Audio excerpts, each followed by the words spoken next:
Hello students, how are you all? I'm sure you all are doing really good. So children, let's begin with our next chapter, which is colonialism and urban change. Key highlights: urbanization in medieval India, urbanization and de-urbanization in colonial India, development of infrastructure and administration, case study of Delhi. Let's start with the story of urbanization in India goes back to 2350 BC. India witnessed the first phase of urbanization during the Indus Valley Civilization from around 600 BC. India has a more or less continuous history of urbanization. Urbanization is closely linked with the rise and decline of kingdoms and dynasties in the medieval period. The second major social and cultural influence on the Indian urban scene was brought by the Mughals. तो बच्चों, जो India की urbanisation की story है वो काफ़ी time पहले start हो गई थी। इंडिया ने इसका जो फर्स्ट फेस है वो इंडस सिविलाइजेशन के टाइम पे ही देख लिया था। इंडिया में काफ़ी लेस कॉन्टीन्यूस हिस्ट्री जो है वो अर्बनाइजेशन की पाई जाती है। मेडावल पीरियड में जो काफ़ी सारी डायनेस्टीज़ थी उन्होंने अर्बनाइजेशन को बढ़ावा दिया था, जिस वजह से इंडिया में जो अर्बनाइजेशन थी उसका विस्तार हुआ था। Urbanization in medieval India. In the northern part of India, the period between the 6th century AD and the 13th century AD witnessed as a wave of de-urbanization due to the issues such as political instability and economic decline. A revival urbanization had been seen during the coming of Delhi Sultans and the Mughals. Some towns emerged as trading centers, manufacturing centers, and towns developed under the patronage of rulers. The capital cities of the rulers became important administrative and economic centers. With the gradual weakening and decline of the Mughal Empire from the late 17th century onward, a large number of independent and semi-independent states arose. These were Bengal, Awadh, Hyderabad, Mysore, and the Kingdom of Marathas. It was unfortunate that many prosperous cities, which were the center of flourishing industries, were ransacked and devastated. Invasions by Nadir Shah, Ahmad Shah, Abdali, and some local chieftains devastated flourishing cities such as Delhi and Lahore. Queen Victoria was formally announced as the Empress of India by the British after 1857. Large tracts of land were seized by the British and goods were sent back to England. In those days, Indian markets were full of Britain-made goods. The local industries like the textile industry were ruined. The famine in Bengal 1943 killed 30 lakh people. Delhi held a position of prominence for centuries. However, due to the arrival of the British, towns and cities emerged as commercial trading centers, capital towns, and pilgrimage centers. The process of urbanization and de-urbanization is on rise where kingdoms and dynasties are on decline. तो बच्चों, medieval India में urbanisation के बारे में हम लोग बात कर लेते हैं। नॉर्दर्न पार्ट में जो पीरियड था 6th सेंचुरी एडी और 13th सेंचुरी का, उसमें काफ़ी सारी वेव्स जो थी वो डी अर्बनाइजेशन की देखने को मिलती है। उसके बाद जब सुल्तान्स आए दिल्ली में एंड मुगल्स आए तो उसके बाद जो अर्बनाइजेशन है उसका राइवल जो था स्टार्ट हो गया था। कुछ टाउन्स को इमर्ज कर दिया गया था एज ए ट्रेडिंग सेंटर में और कुछ को मैन्युफैक्चरिंग सेंटर्स में बदल दिया गया था एंड कुछ टाउन को डेवलप कर दिया गया था under the patronage of rulers. जो कैपिटल सिटीज़ थी किसी भी रूलर की वो important administrative and economic centre बन गई थी रूलर्स के लिए। ठीक है, इसके साथ जो मुग़ल एम्पायर था उनका जो कमज़ोरी थी उनको धीरे धीरे क्या होने लग गया था, डिक्लाइन होने लग गया था और 17th century onwards large number of independent and semi independent states जो थे वो बढ़ गए थे। ठीक है, इसकी वजह से बंगाल, अवध, हैदराबाद, मैसूर एंड जो किंगडम थे मराठास के वो भी धीरे धीरे क्या हो गए थे, ख़त्म होने लग गए थे, उनका पतन होना शुरू हो गया था। ठीक है, ऐसा कहा जाता है कि ब्रिटिशर्स के आने के बाद जो था इन जो शासक थे वो टोटली क्या हो गए थे, डिमोलिश हो चुके थे, वैनिश्ड हो चुके थे। उसके बाद ब्रिटिश गुड्स जो थे वो इंडिया में आए, ब्रिटिशर्स इंडिया में आए, वो अपना सामान वगैरह लेके आए। फिर यहाँ पे उन्होंने जो इंडियन मार्केट्स को वो फुल्ली कर दिया था अपने गुड्स से, अपने सामान से। जो लोकल इंडस्ट्रीज़ थी जैसे कि टेक्सटाइल इंडस्ट्री वो भी रून कर दी गई थी, वो भी क्या कर दी गई थी, बर्बाद कर दी गई थी। जब बंगाल में अकाल आया था उसके बाद काफ़ी सारे लोग जो थे वो मारे गए थे। ठीक है, इसके बाद दिल्ली जो था वो पोजीशन बन गई थी ऑफ प्रोमिनेंस ऑफ और सेंचुरीज, मतलब उस टाइम पे दिल्ली जो था काफ़ी प्रोविंसेस का कैपिटल हुआ करता था। ठीक है, टाउन एंड सिटीज़ को इमर्ज कर दिया गया था as a commercial trading centre, और जो कैपिटल्स टाउन्स थे प्रीमियरेज सेंटर उन्हें बना दिया गया था। जो प्रोसेस था अर्बनाइजेशन का एंड डी अर्बनाइजेशन का वो राइज पे था, पीक पे था, लेकिन जो किंगडम्स थे, जो डायनेस्टीज थी, वो धीरे धीरे खत्म होती जा रही थी, डिक्लाइन होती जा रही थी। Urbanization and urbanization in colonial India. With the coming of the European powers, different pockets of the country became colonies of various imperialist powers. Cochin, Goa, Daman and Diu were under Portuguese dominance, whereas Chandannagore and Pondicherry were founded by the French. These cities still exhibit French traits. Under British rule, some cities lost their prominence over a period of times due to various reasons. There was closure of old ports and trading centers. Trade and commerce shifted to newer centers and ports. The power of many regional rulers collapsed while the British established their administration. The demand for locally made goods in smaller cities. The towns and cities which had flourished for their handicrafts such as Agra, Surat, Cambay and Indore declined. This process of de-urbanization gradually made many towns and cities lose importance.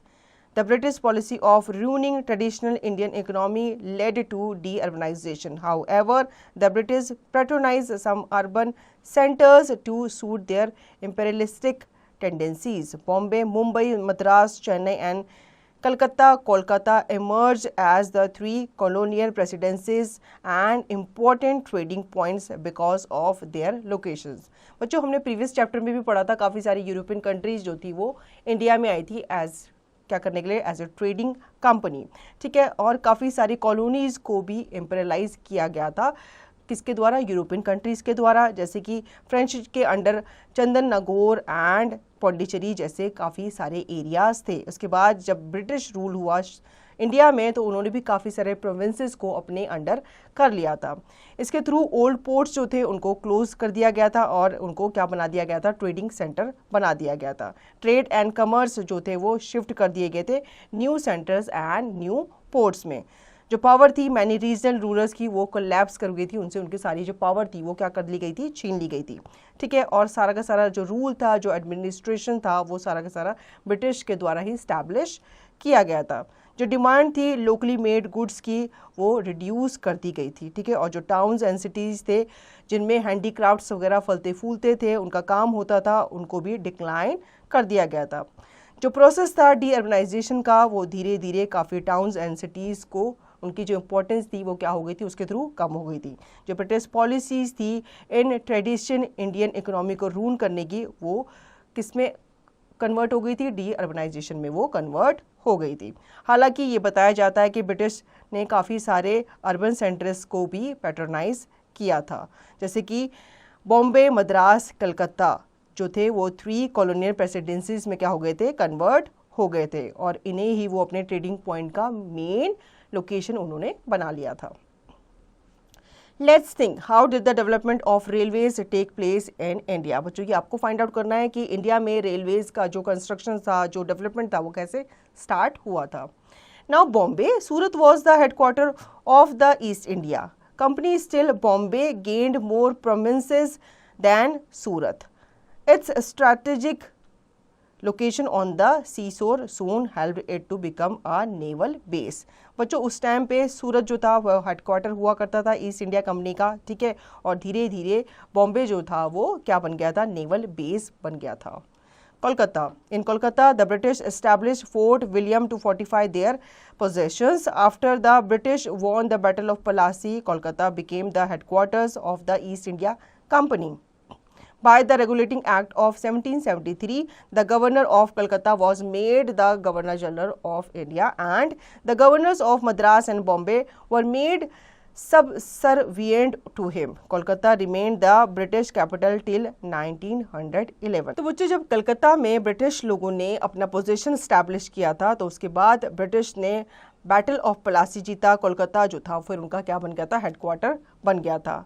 उसके बाद उन्होंने एक regulating act जो था वो जारी किया था, जिसमें जो गवर्नर था कोलकाता का वो गवर्नर जनरल बना दिया गया था। सेम जगह का, 2 जगह का उसे गवर्नर जनरल बना दिया गया था, मद्रास एंड मुंबई का, ठीक है। और कोलकाता जो था वो ब्रिटिश कैपिटल ही था तब तक, कब तक, 1911 तक। Madras became a presidency in 1658. All factories of Coromandel coast were subordinate to it. Port towns.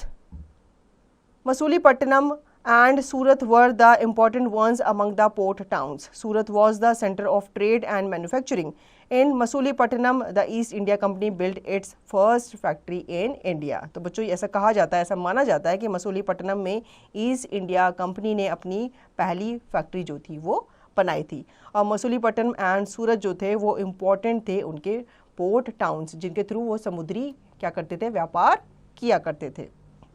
Hill stations. Many famous hill stations such as Mussoorie, Simla, Darjeeling, Ooty and Dalhousie were developed by the British to work in cool climates. The tea and coffee plantation in Assam and Kerala led to the emergence of plantation towns with distinct urban features. The British developed many cantonment towns also. A cantonment town is an area under the army which is administered by them as a separate body. These included Meerut, Kanpur and Lansdowne which housed different unit of British armies. बच्चों India में क्या होता था, climate change होता रहता था, तो जब गर्मियाँ होती थी तो जो ब्रिटिशर्स होते थे वो जो कोल्ड एरियाज होता, जो हिल स्टेशन हुआ करता था, वहाँ पे वो अपना जो ऑफिस होता था, जो कंपनी होती थी या जो उनका वर्किंग एरिया होता था वो क्या कर दिया करते थे, शिफ्ट कर दिया करते थे, ताकि जो कूल क्लाइमेट में वो अच्छे से काम कर सके। इसी तरह से जो टी एंड कॉफ़ी प्लांटेशन था वो आसाम एंड केरला में स्टार्ट हो गया था और वहाँ पे डिस्टिंक्ट अर्बन फीचर्स भी देखने को मिलते हैं। ब्रिटिशर्स ने काफ़ी कैंटोनमेंट टाउन जो थे वो डेवलप भी किए थे। अब कैंटोनमेंट क्या होता है, कैंटोनमेंट एक ऐसा एरिया होता है जो कि आपका सुरक्षित किया जाता है आर्मी मेंस के through. Development of infrastructure and administration. The British rulers understood clearly that cheap and easy means of transport was a necessity for British manufactured products to flow into India and for Indian raw materials to be sent to England for British industries. So there was a lot of development in these areas. Major cities, ports and markets of the country were linked by road. The first railway line from Bombay to Thane opened for traffic in 1853, which was fully developed by 1900, connecting towns and cities throughout the country. The opening of railway system benefited everyone. Thousands of Indians found employment in the laying of tracks. Movements of goods and cargo was faster and cheaper. Indians became much more mobile and many social taboos were broken because of people traveling together. The British also established an efficient and modern postal and telegraph system. The first telegraph line from Calcutta to Agra was opened in 1853. Lord Dalhousie also introduced postage stamps. तो बच्चों infrastructure और administration में भी काफ़ी development हुए थे British rulers के दौरान, ठीक है। उन्होंने जो रेलवे की जो उन्होंने डेवलपमेंट किया था इंडिया में, उसके थ्रू जो व्यापार था, जो ट्रेड्स था, वो काफ़ी ज़्यादा बढ़ गया था और जो इंडियंस लोग थे उन्हें भी क्या मिल गया था, उन्हें भी रोज़गार मिल गया था। जो ट्रैक्स वगैरह बिछाने का या बाकी चीज़ें करने का उन्हें भी रोज़गार मिल गया था और उनको भी जो एक जगह से दूसरी जगह जाना भी उनके लिए क्या हो गया था, ईजी हो गया था। जो गुड्स थे वो भी एक जगह से दूसरी जगह ईजिली पहुँचाए जाते थे, बहुत कम समय में उन्हें पहुँचाया जाता था रेलवे लाइन्स के थ्रू। इवन ब्रिटिशर्स ने एस्टैब्लिश किया था efficient and modern postal and telegraph system, जिसके थ्रू कम्युनिकेशन जो थी वो बहुत ही ज़्यादा ईजी हो गया था। टेलीग्राफ जो थे वो easily Calcutta to Agra easily भेजा जाता था। लॉर्ड डलहौजी जो था उन्होंने पोस्टल स्टैम्प भी इंट्रोड्यूस किए थे। Now fact file. In 19th century, there were only 2 half-finished trunk roads in India, one between Delhi and Kolkata, New Kolkata and the other between Bombay, New Mumbai and Agra. तो बच्चों बताया जाता है कि 19th century में 2 half-finished trunk road जो थी वो इंडिया में बनी थी। एक बनी थी दिल्ली से कलकत्ता के बीच में और दूसरी बनी थी between Bombay and Agra.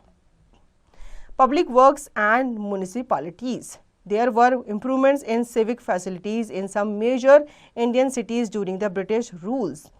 piped water supply, street lights, domestic water supply, sewage, parks and playgrounds were set up in the large cities, mainly in the cantonments and civil lines. Urban administrative bodies began to be set up from 1881 to look after civic problems.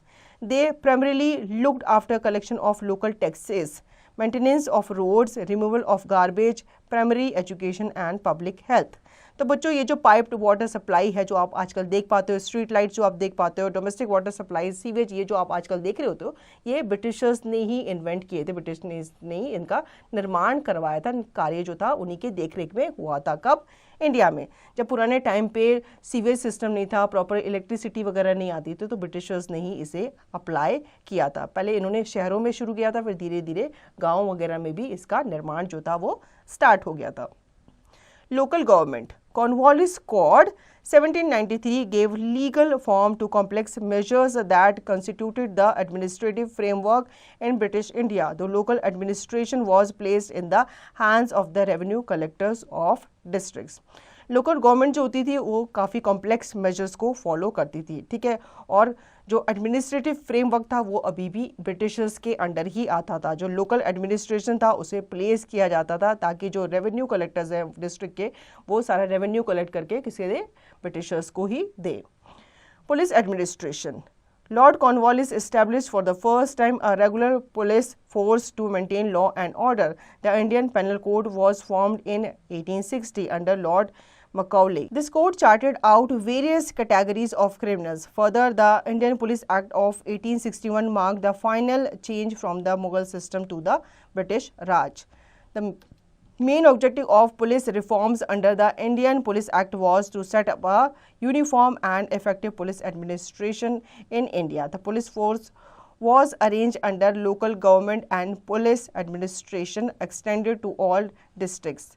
Thanas with darogas were set up. The post of Inspector General of Police was created for the first time.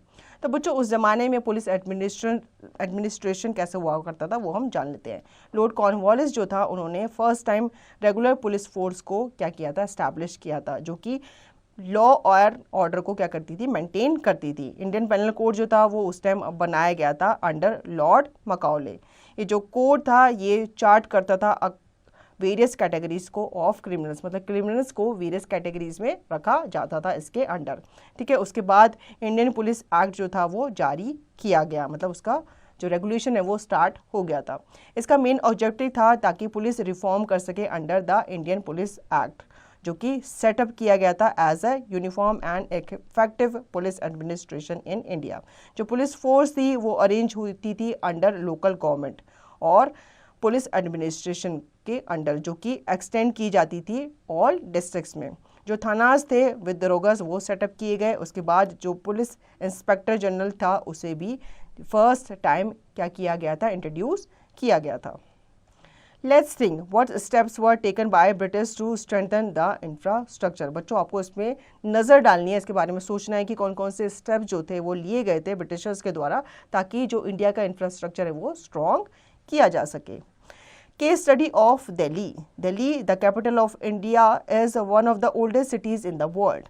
The history of Delhi goes back more than 3,000 years. Traditionally, Delhi is said to be the site of Indraprastha, the capital of the Pandavas of the Mahabharata. It was, however, the beginning of the medieval period that Delhi began to take the shape of a proper city.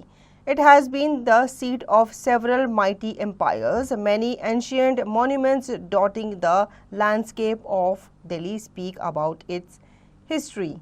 Delhi became the seat of power of the Delhi Sultans. The Mughals gave the city a grand facade with havelis, gardens, canals and lakes. It was only in 1911 that Delhi became the capital of British India. Earlier, Calcutta was the capital. Attempting to suppress the revolt of 1857, the British forces plundered the city of Delhi, killing commoners and burning their homes. Bahadur Shah, the last Mughal emperor, was exiled and sent to Burma in fear of another rebellion. They then stationed their troops and walled the city. तो बच्चों दिल्ली के बारे में बताया गया कि दिल्ली जो थी पहले भारत के एरा से ही वो पांडवास की कैपिटल बनी थी। उसके बाद यहाँ पे काफ़ी सारे मुगल डायनेस्टीज़ आए, काफ़ी सारे एम्परर्स जो आए थे, उन्होंने भी दिल्ली को अपना कैपिटल ही घोषित किया था और यहाँ पे उन्होंने काफ़ी सारे चेंजेस भी किए थे। जैसे जो सुल्तान्स वगैरह थे वो दिल्ली को एक पावर ऑफ सीट बनाना चाहते थे। मुगल्स जो थे उन्होंने सिटी को काफ़ी सारे ग्रैंड फसाड्स दिए थे, havelis, gardens and canal, even lakes का भी यहाँ पे निर्माण किया गया था। 1911 आते आते दिल्ली जो थी वो ब्रिटिशर्स की भी कैपिटल बन गई थी। अर्लियर ये जो कैपिटल्स थी उन्होंने कन्वर्ट कर दी थी, चेंज कर दी थी। पहले उन्होंने कलकत्ता को अपनी कैपिटल बनाया था। उसके बाद जब 1857 का रिवोल्ट हुआ था तो ब्रिटिशर्स ने दिल्ली को अपने अंडर वापस से ले लिया था, ठीक है। और काफ़ी सारे कॉमनर्स को, काफ़ी सारे जो लोग थे उनके जो होम्स थे उन्हें जला दिया गया था। बहादुर शाह जो था वो लास्ट मुगल एम्परर था जिसे दिल्ली से भगा दिया गया था और उसने बर्मा जाके क्या कर ली थी, शरण ले ली थी। The British constructed impressive buildings, especially in the area around civil lines and Kashmiri Gate. The Flagstag Tower on the northern ridge was the place where the Britishers assembled during the revolt of 1857. It is a cake-shaped building located on the highest point of the ridge. Several other buildings such as Mutiny Memorial and Charbhuja stand nearby. The garden tract around the area was developed by the British after the 1857 revolt was over. The Coronation Darbar Memorial was the place where King George V was declared as the Emperor of India in 1911. In 1932, New Delhi, which was planned and built by Edwin Lutyens, was inaugurated as the capital of British India. The Rashtrapati Bhavan, Connaught Place and New Delhi railway station were constructed during this period. Many soldiers lost their lives in First World War. India Gate was built in their memory. Designed by Edward Lutyens, it is 42-meter high and built of red Bharatpur stones. Amar Jawan Jyoti is an India memorial constructed in memory of soldiers who laid down their lives during the 1971 Indo-Pak War. The Raisina Hills is one of the most notable examples of Lutyens' Delhi. The President's residence, Rashtrapati Bhavan, stands in the middle. Its architecture, especially the dome, has Roman as well as Indian influence. The huge building has 340 rooms. The Secretariat, built by Herbert Baker, known as the North Block and the South Block, stands on either side of the Rashtrapati Bhavan. The Rajpath runs from the Rashtrapati Bhavans to India Gate, which hosts the Grand Republic Day parade every year. Near the Rashtrapati is the Parliament House, the seat of Indian democracy. It is a huge circular columned building with 3 chambers, the Lok Sabha, the Rajya Sabha and the Central Library. It has a balcony running all around. Delhi's uniqueness lies in its harmonious balance of old and new architecture and especially in the way it has risen countless times from the ruins of invasion to open yet another page in history. तो बच्चों दिल्ली के बारे में और हम जान लेते हैं। जो ब्रिटिशर्स थे उन्होंने काफ़ी सारी जो इम्प्रेसिव बिल्डिंग्स हैं उन्हें कंस्ट्रक्ट किया था दिल्ली में, ठीक है। जो सिविल लाइंस एरिया है, जो कश्मीरी गेट है, वहाँ पे काफ़ी सारी बिल्डिंग्स जो हैं वो ब्रिटिशर्स के द्वारा ही बनाई गई है। जो फ्लैग स्टैग टावर है नॉर्दर्न रिज में, वो भी ब्रिटिशर्स द्वारा ही असेंबल किया गया था ड्यूरिंग द रिवॉल्ट ऑफ 1857, ठीक है। ये बिल्डिंग अगर आपने देखी है तो ये केक शेप बिल्डिंग है जो कि लोकेटेड है highest point of the ridge. काफ़ी सारी दूसरी बिल्डिंग्स जैसे कि mutiny memorial, Charbhuja stand near by जो है ये भी बनाया गया है ब्रिटिशर्स के ही द्वारा और ये भी उसी एरा में बनाया गया था जब 1857 का जो रिवोल्ट था वो हुआ था।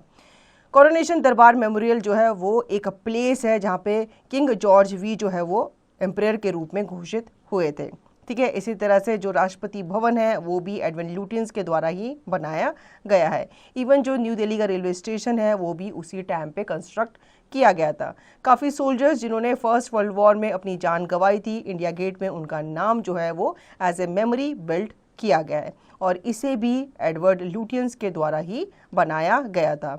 इवन जो अमर जवान ज्योति है उसको भी वहाँ पे कंस्ट्रक्ट जो है वो उसी के थ्रू ही किया गया था, जहाँ पे काफ़ी सारे सोल्जर्स को मेमोराइज किया जाता है जिन्होंने अपनी जो जान है वो 1971 के इंडो पाक वॉर में गंवाई थी। रायसेना हिल्स जो है वो one of the most notable example माना जाता है ल्यूटियंस की दिल्ली का।